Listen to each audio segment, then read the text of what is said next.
Môre, dis Vrydag die 26ste September en vandag praat ons oor iets ongelooflik belangrik.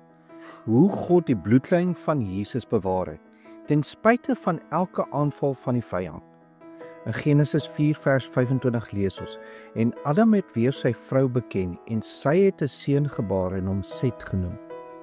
Want het sy gesê, God het my 'n ander saad gegee in die plek van Abel wat Kain doodgemaak het. Hier begin ons dit sien, die vyand slaan sy hou, maar God sê eenvoudig, jy sal nie wen nie.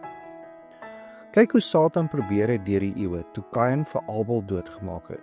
Dink hy die bloedlyn is afgesny, maar God gee vir Set en die lyn loop voor. In die tyd van Noag, toe die aarde gevul was met boosheid en die Nephilim, dink Satan hy het die mensdom verwoes, maar God bewaar Noag en sy gesin, en die lyn gaan voort deur Sem. Later in Egipte beveel Farao dat al die seentjies in die Nyl gegooi moet word, maar God bewaar vir Moses. En uiteindelik lei Moses die volk na die beloofde land. Die bloedlyn leef voort.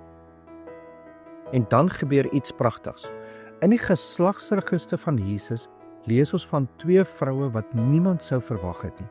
Rahab, die prostituut van Jerigo, en Rut, die Moabitiese weduwee.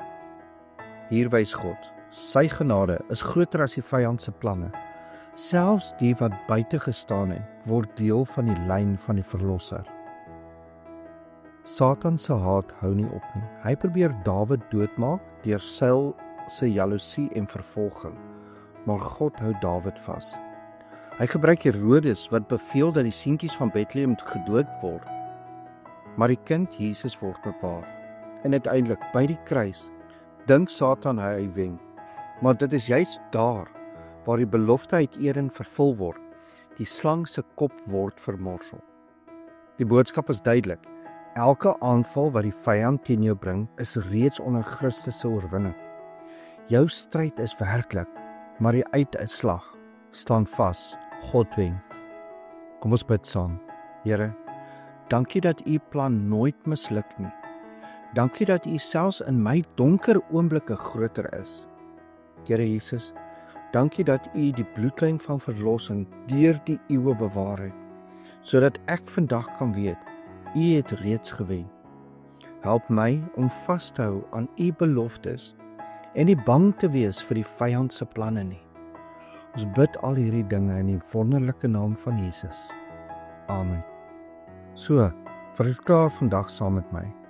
God se plan oor my lewe staan vas. Die vyand se aanvalle sal nie wen nie. Ek leef in Christus se oorwinning. En onthou, Satan het deur die eeue gedink hy wen, maar elke keer wys God sy grootheid. Die kruis het die finale woord gespreek. God wen. En onthou, jy is dalk die Bybel wat iemand vandag moet ontmoet. Ek hoop jy het 'n geseënde Vrydag.